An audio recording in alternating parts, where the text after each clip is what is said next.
అందరికీ నమస్కారం. ఈ 2024 సార్వత్రిక ఎన్నికల సందర్భంగా మనం న్యూమరాలజీ గురించి చాలా వీడియోలు చేసి ఉన్నాము ఆల్రెడీ గతంలో. ఏ పార్టీకి ఎన్ని సీట్లు వస్తాయి, ఎలా ఉంటుందని దాని గురించి మనం చాలా వివరంగా చెప్పుకున్నాము. ఈరోజు మన తెలుగుదేశం పార్టీ అధ్యక్షుడు చంద్రబాబు నాయుడు గారు కానీ పవన్ కళ్యాణ్ కానీ ఆయన కానీ ఇద్దరు ఈరోజు ఈ 24 డేటు ఈరోజు ఫిబ్రవరి అంటే 24/2/2024 ఈ యొక్క డేట్కి చాలా ప్రాముఖ్యత ఉంది న్యూమరాలజీ ప్రకారంగా. వీళ్ళు మరి అనుకొని తీసుకున్నారో యాదృచ్ఛికంగా జరిగిందో నాకు తెలియదు, కానీ ఈ డేట్లో వాళ్ళు అనౌన్స్ చేసుకున్న సీట్లు కూడా ఆయన పవన్ కళ్యాణ్ గారు వచ్చేసరికి 24 అనౌన్స్ చేసుకున్నారు, ఆయనకి ఇచ్చారు. 94 వచ్చేసరికి చంద్రబాబు నాయుడు గారు ఆయన సీట్లన్నీ కూడా ఆయనకి క్యాండిడేట్ల మొత్తాన్ని అనౌన్స్ చేయడం జరిగింది. వీటిలో మీకు చాలా ఒక కోయిన్సిడెంట్ లాగా చాలా కనిపిస్తున్నాయి చూడండి. 24 సీట్లు పవన్ కళ్యాణ్ గారు, 94 సీట్లు చంద్రబాబు నాయుడు గారు. అంటే ఈ 94 అంటే 94 + 13 అంటే 4 కాంబినేషను.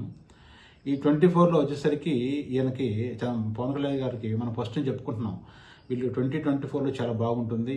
ప్లస్ చంద్రబాబు నాయుడు గారు డేట్ ఆఫ్ బర్త్ కూడా వచ్చేసరికి April 20 అంటే ఏప్రిల్ అంటే 4, 20 అంటే 2 వస్తుంది అనమాట.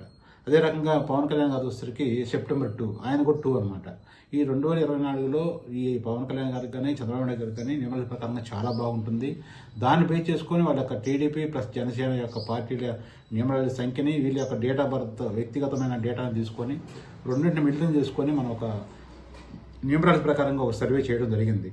తెలుగుదేశం పార్టీకి వచ్చేసరికి 83 సీట్లు, అంటే తెలుగుదేశం ప్లస్ జనసేనకి 83 సీట్లు, అదేవిధంగా వైసీపీకి వచ్చేసరికి 42 సీట్లు, టగ్ ఆఫ్ వార్లోకి 50 సీట్లు అని చెప్పేసి మనం చెప్పుకొని ఉన్నాం. చాలా యాదృచ్ఛికంగా ఈరోజు 11:40 అది కూడా 2/4 కాంబినేషనే చూడండి. వాళ్ళు అనౌన్స్ చేసింది కూడా అంటే మామూలుగా ముహూర్త ప్రకారంగా పెట్టి ఉండొచ్చు, ఆయన ఈరోజు మాఘ పౌర్ణమి కాబట్టి దాని ప్రకారంగా చూసి ఉండొచ్చు. కానీ నేను వచ్చేసరికి నియమాల ప్రకారంగా చూస్తే అన్నీ ఒక కోయిన్సిడెంట్ లాగా అన్నీ అలా నియమాల ప్రకారం జరిగిపోతూ ఉన్నాయి. ఈ చంద్రబాబు నాయుడు గారు ఇంతకుముందు వచ్చేసరికి వీటిలో పెద్దగా నమ్మేవాడు కాదు, కానీ ఈ మధ్యకాలంలో ఎక్కువగా పూజలు చేయడం కానీ అంతకుముందు చండీ యాగం చేశారు. ఈ మధ్యకాలంలో ఒక క్రితం 3 రోజుల క్రితమే వాళ్ళు దంపతులు ఇద్దరు కూడా ఇక్కడే కూర్చొని మన ఉండవల్లిలో వాళ్ళ నివాసంలో రాజశ్యామల యాగం చేయడం కూడా జరిగింది. ఇప్పుడు ఆయన కూడా చాలా వరకు వీటన్నింటిని పాటిస్తున్నారు. మంచి రోజు శుభదినాలు అన్ని పాటించుకుంటూ చేస్తున్నారు. అదేవిధంగా పవన్ కళ్యాణ్ ఆయన వచ్చేసరికి ఎప్పటి నుంచో ఇవన్నీ పాటిస్తానంటుంటారు. మంచి చెడు అనేది ఆయన ఫస్ట్ నుంచి కూడా చాలా ఆయనకు నమ్మకం ఉంటుంది.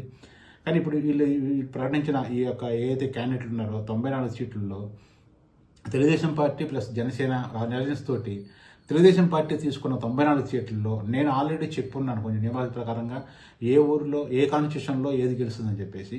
దాని గురించి ఇప్పుడు ఈ 94లో మనం టీడీపీకి వచ్చిన సీట్లు ఎన్ని ఉన్నాయో ఒకసారి చూసుకుందాం మనం. వీటిలో వైసీపీకి ఎన్ని ఉన్నాయి ప్లస్ టగ్ ఆఫ్ వార్లు ఎన్ని ఉన్నాయి దాని గురించి ఒకసారి మీరు పేపర్ మీద ఈ చార్ట్ ఇవాళ ఏదైతే వీళ్ళు రిలీజ్ చేసుకున్నారో ఈ క్యాండిడేట్లని ఆ చార్ట్ మొత్తం నేను ఇప్పుడు ప్రింట్అవుట్ తీసుకొని మీ ముందు ఉంచడం జరుగుతుంది. అది ఒకసారి చూడండి. ఇవి ఒకసారి మనకి 94 సీట్లలో ఏ పార్టీకి ఎన్ని వస్తాయని ఒకసారి మనం పరిశీలిద్దాం. ఇకపోతే ఇక్కడ వచ్చేసరికి ఇచ్చాపురం వచ్చేసరికి మనకి TDP plus Janasena, Tekkali TDP Janasena, Amadala వలస టీడీపీ జనసేనకి ఇచ్చాము. ఈ రాజాం వచ్చేసరికి టగ్ ఆఫ్ వార్లో ఇచ్చాము. ఇక కురుపాం వచ్చేసరికి వైసీపీకి, పార్వతీపురం వైసీపీకి, సాలూరు వైసీపీకి ఇచ్చాము. బొబ్బిలి వచ్చేసరికి టీడీపీ జనసేనకి ఇచ్చాము. ఇకపోతే గజపతి వచ్చేసరికి టగ్ ఆఫ్ వార్లోకి ఇచ్చాము. Vizianagaram TDP Janasena, Visakhapatnam east, Visakhapatnam west ఇవి వచ్చేసరికి టీడీపీ జనసేనకి ఇచ్చాం. అరకు వ్యాలీ వచ్చేసరికి వైసీపీకి, పైకరాపేట వైసీపీకి ఇచ్చాం. నర్సీపట్నం టీడీపీ జనసేనకి ఇచ్చాం. తిని వచ్చేసరికి టగ్ ఆఫ్ వార్లోకి ఇచ్చాం. ఇకపోతే పెద్దాపురం అనపర్తి వచ్చేసరికి వైసీపీకి ఇచ్చాం. ముమ్మడివరం వచ్చేసరికి గన్నవరం, ఈ యొక్క కొత్తపేట, మండపేట ఇవన్నీ కూడా టీడీపీ జనసేనకి ఇచ్చాం. రాజమండ్రి సిటీ కూడా టీడీపీ జనసేనకి ఇచ్చాం. ఆ జగ్గంపేట వచ్చేసరికి టగ్ ఆఫ్ వార్లోకి ఇచ్చాం. ఆచంట టీడీపీ జనసేనకి ఇచ్చాం. పాలకొల్లు అంతే టీడీపీ జనసేనకి ఇచ్చాం. పోతే ఉండి కూడా టీడీపీ జనసేనకి ఇచ్చాం.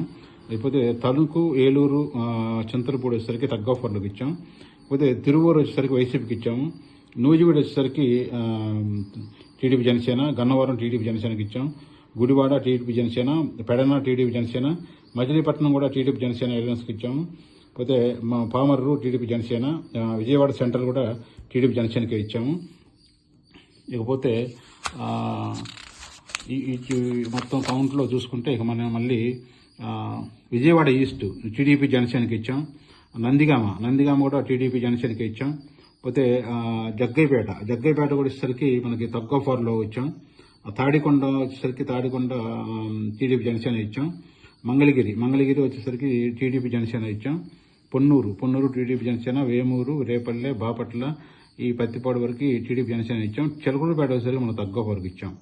సత్తెనపల్లి కూడా టీడీపీ జనసేనకి ఇచ్చేసాం. వినుకొండ కూడా మనకి టగ్ ఆఫ్ వార్లోకి ఇచ్చాం. ఇది న్యూమరాలజీ ప్రకారం ఇవ్వాల్సి వచ్చింది. మాచర్లో వచ్చేసరికి టగ్ ఆఫ్ టీడీపీ జనసేనకి ఇచ్చాం. ఎర్రగొండపాలెం టగ్ ఆఫ్ వార్లో ఉంది. Parchuru TDP Janasena, Addanki TDP Janasena, Santanutalapadu tug of వార్లోకి వచ్చింది. ఒంగోలు టీడీపీ జనసేన, కొండపి టీడీపీ జనసేన వచ్చింది. కనిగిరి వచ్చేసరికి టగ్ ఆఫ్ వార్లో వచ్చింది. కావలి కూడా వచ్చేసరికి మనకి టీడీపీ జనసేన. పోతే నెల్లూరు సిటీ కూడా టీడీపీ జనసేనకి ఇచ్చాం. నెల్లూరు రూరల్ వచ్చేసరికి వైసీపీకి ఇచ్చాం. గూడూరు వచ్చేసరికి వైసీపీకి ఇచ్చాం. సుళ్లూరుపేట, ఉదయగిరి వచ్చేసరికి టగ్ ఆఫ్ వార్లోకి ఇచ్చాం. ఇకపోతే కడప వైసీపీ, రాయచోటి వచ్చేసరికి టగ్ ఆఫ్ వార్లో ఇచ్చాం. Pulivendula YCP, Mydukur TDP Janasena alliance, Allagadda వచ్చేసరికి టగ్ ఆఫ్ వార్లో ఇచ్చాం. ప్లస్ శ్రీశైలం కూడా టగ్ ఆఫ్ వార్లోకి వెళ్ళిపోయింది. కర్నూలు టీడీపీ జనసేనకి ఇచ్చాం. పాణ్యం వైసీపీ ఇచ్చాం. నంద్యాల టగ్ ఆఫ్ వార్లో ఇచ్చాం. ఈ టీడీపీ జనసేన, బనగానపల్లి టీడీపీ జనసేన ఇచ్చాం. దోన్ కూడా టీడీపీ జనసేనకి ఇవ్వడం జరిగింది. ఇకపోతే ఇక లాస్ట్ వచ్చేసరికి ఇక పత్తికొండ వైసీపీకి ఇచ్చాం. కోడుమూరు వైసీపీకి ఇచ్చాం. టీడీపీ జనసేన రాయదుర్గ్ వచ్చేసరికి టీడీపీ జనసేనకి ఇచ్చాం. ఉరవకొండ టీడీపీ జనసేన, తాడిపత్రి వచ్చేసరికి టీడీపీ జనసేనకి ఇచ్చాం. సింగమణం వచ్చేసరికి వైసీపీ, కళ్యాణదుర్గ్, రాప్తాడు వచ్చేసరికి టగ్ ఆఫ్ వార్లోకి ఇచ్చాం. Mydukur TDP Janasena, Hindupur TDP Janasena, Penukonda TDP Janasena, Thamballapalle వచ్చేసరికి టగ్ ఆఫ్ వార్లోకి ఇచ్చాం. పీలేరు నగరి టీడీపీ జనసేనకి ఇచ్చాం. ఈ గంగాధర నెల్లూరు వచ్చేసరికి టగ్ ఆఫ్ వార్లోకి ఇచ్చాం. చిత్తూరు వచ్చేసరికి మనకి వైసీపీలో ఇచ్చాం. పలమనేరు టగ్ ఆఫ్ వార్లోకి ఇచ్చాం. కుప్పం టీడీపీ జనసేన ఈ అలయన్స్. మొత్తం టోటల్గా కూడితే మనకు వచ్చేసరికి ఇక్కడ 53 వచ్చేసరికి టీడీపీ జనసేన ఉంది. ఒక 17 వైసీపీకి ఉన్నాయి. ఈ 24 వచ్చేసరికి టగ్ ఆఫ్ వార్లోకి వచ్చినాయి. మొత్తం వచ్చేసరికి మనకి 53, 17 వచ్చేసరికి 70 ప్లస్ 24 టగ్ ఆఫ్ వార్లో మొత్తం 94. ఈ 94 సీట్లలో మనకి వచ్చేసరికి 53 తెలుగుదేశం పార్టీ ప్లస్ జనసేనకి అలయన్స్ మీద గెలుపు మనం ఇచ్చిన నియమరాల ప్రకారంగా అయితే ఆల్రెడీ నేను వీడియో చేసి ఉన్నాను వీటి గురించి జిల్లాల వారీగా. ఇకపోతే ఒక 17 వచ్చేసరికి వైసీపీకి ఈ 94 సీట్లలో ఉన్నాయి. 24 సీట్లు వచ్చేసరికి మనకు టగ్ ఆఫ్ వార్లు ఉన్నాయి. ఇది మన యొక్క నియమాల ప్రకారం సర్వే. వీళ్ళు ఈరోజు ప్రకటించిన ఏదైతే 24 ప్లస్ 2 2024 ఈ టైం కూడా ఈ డేట్ కూడా మంచి ఇదే. ప్లస్ 11 ప్లస్ 40 అంటే 11 గంటల 40 నిమిషాలు ప్రకటించారు. ఇది కూడా 2/4 కాంబినేషనే. ప్లస్ చంద్రబాబు నాయుడు గారు కూడా 9, 4, 13 అంటే ఇది కూడా 4 వస్తుంది. ప్లస్ మన జనసేన అధినేత పవన్ కళ్యాణ్ గారు కూడా ఆయన కూడా 24 సీట్లు తీసుకున్నారని అనౌన్స్ చేశారు. అందులో 2 సీట్ల పేర్లు కూడా ప్రకటించడం జరిగింది. మిగతా దృష్టికి రాలేదు. వచ్చిన తర్వాత వాటికి సంబంధించిన వివరాలు కూడా వాటిల్లో ఆయన ఏదైతే 24 సీట్స్ తీసుకున్నారో వాటిల్లో మనం ఇచ్చిన ఈ గెలుపుకి టీడీపీ జనసేన ఎల్ఎన్ఎస్కి ఎన్ని ఉన్నాయో లేకపోతే వైసీపీకి ఎన్ని ఉన్నాయి, టగ్ ఆఫ్ వార్లు ఎన్ని ఉన్నాయనే దాని గురించి మనం వివరంగా చర్చించుకోవచ్చు.